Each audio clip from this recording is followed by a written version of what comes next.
Ada yang pernah bertanya, kenapa gempa di Pulau Sumatera itu nggak pernah berhenti? Kalau Anda tinggal di Sumatera seperti saya, gempa bukan sesuatu yang asing kalau terjadi. Kadang terasa getaran kecil, getaran sedang, hingga getaran besar. Tapi pernah nggak kita bertanya, kenapa wilayah ini itu nggak pernah benar-benar diam? Apakah ini hanya kebetulan? Atau ada sesuatu di bawah tanah yang membuatnya terus bergerak? Atau memang ada sistem besar di bawah kaki yang belum melepaskan energinya sampai saat ini? Untuk memahami itu, kita harus benar-benar lihat ke bawah, baik itu puluhan hingga ratusan kilometer jauhnya. Sumatera berada tepat di atas pertemuan dua lempeng tektonik, yaitu potongan besar kerak bumi yang bergerak di atas lapisan mantel besar, yaitu lempeng Indo-Australia dan lempeng Eurasia. Lempeng Indo-Australia bergerak ke arah utara dan timur laut sekitar 5-7 cm per tahunnya. Itu kira-kira secepat kuku kita tumbuh. Kelihatannya kecil, tapi bayangkan dorongan itu terus terjadi terus-menerus selama jutaan tahun. Ketika dua lempeng ini bertemu, yang satu menyusup di bawah yang lainnya, atau biasa disebut subduksi. Di zona inilah terbentuk apa yang disebut sebagai megatrust, yaitu zona patahan raksasa tempat terjadinya subduksi, di mana yang kita kenal di Indonesia yang terkenal saat ini yaitu Sunda Megatrust, terletak di barat Sumatera dan di Pulau Jawa, di mana jalur patahan atau retakan besar tempat kerak bumi bergerak sepanjang ribuan kilometer. Masalahnya dua lempeng ini tidak bergerak mulus, mereka terkunci karena gesekan, yaitu hambatan akibat dua permukaan lempeng saling menekan, dan saat terkunci energi ini tidak hilang, energi tersimpan sebagai tekanan tektonik, yaitu energi tekanan akibat dorongan lempeng yang terus berlangsung. Contoh mudah bagaimana gempa itu terjadi atau bagaimana si lempeng itu bergerak. Andaikan ini adalah alas atau lantai kasar dan ini lemari besar yang berat. Jadi ketika lemari ini diletakkan di atas lantai yang kasar, otomatis ketika kita mendorongnya, lemari ini nggak akan berpindah jika tekanan atau dorongannya itu minimum. Tapi harus diingat, lemari bisa saja tidak bergerak, tapi dia miring atau berubah sudut. Dan kemiringan ini yang biasa disebut oleh pakar-pakar yaitu energi yang tertahan atau energi yang tertahan dari lempeng yang terus-menerus terjadi selama puluhan atau ribuan tahun. Dalam contoh ini gempa belum terjadi walau lemari miring. Jadi ketika dorongan terus ditambah, lemari ini terus miring, tapi tetap saja karena lantainya kasar dan tidak rata dan lemari yang berat membuat dia tuh nggak akan bergerak dengan mudah. Sehingga ketika kita menambah beban atau menambah dorongan maksimal sampai pada satu titik di mana lemari ini sangat miring dan tiba-tiba loncat atau lepas. Loncatan ini tuh yang sering kita rasain sebagai yang namanya gempa. Sedangkan kemiringan ini adalah tabungan dari energi yang terus-terusan menolak atau mendorong lempeng satu sama lain. Jadi ketika para pakar berkata bahwa seperti Sunda Megatrust itu energi yang tersimpan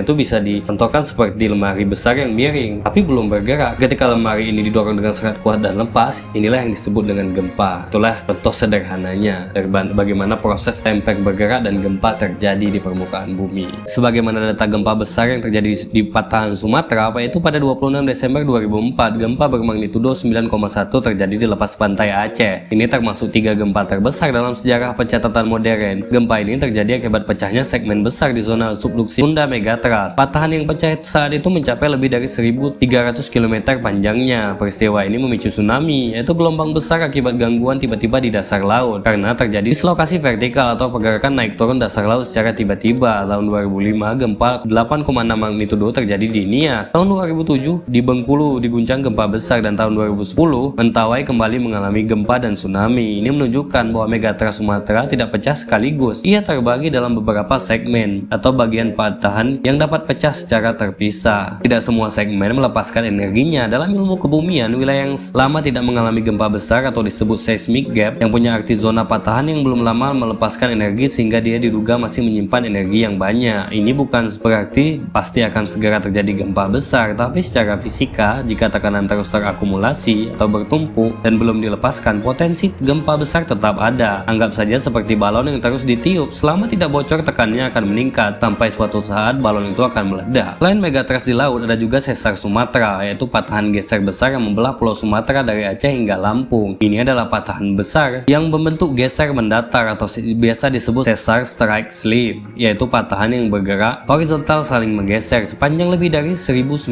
km.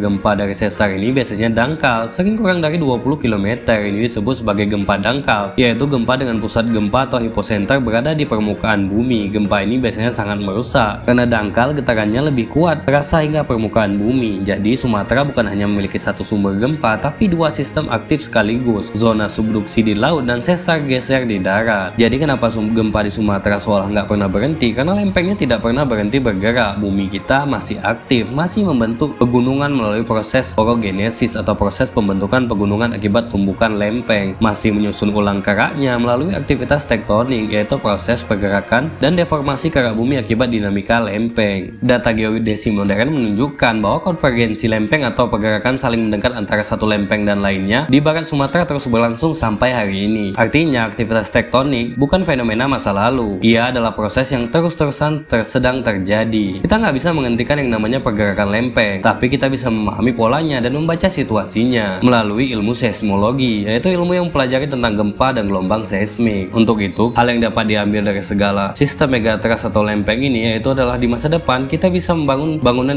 lebih baik, di mana bangunan yang kita bangun nantinya akan tahan terhadap gerakan-gerakan seismik satu ini. Jadi, data di atas sudah menunjukkan kenapa Sumatera tidak pernah berhenti terjadi gempa. Selama konvergensi atau pergerakan saling mendekat dua lempeng terus terjadi dan selama zona subduksi masih terus terjadi, maka akumulasi tegangan akan terus terbentuk dan gempa akan terus terjadi. Sumatera bukan wilayah yang mengundang gempa. Ia hanya berada di zona pertemuan dua lempeng aktif. Kita tidak bisa menghentikan konvergensi ini, tapi kita bisa memahami mekanismenya dengan benar. Dan pemahaman ini adalah dasar dari mitigasi, yaitu upaya untuk mengurangi resiko bencana yang terjadi yang berbasis pada ilmu pengetahuan. Jadi semuanya udah terjawab kenapa di Sumatera selalu terjadi gempa dan pulaunya nggak pernah benar-benar diam dari yang namanya gempa.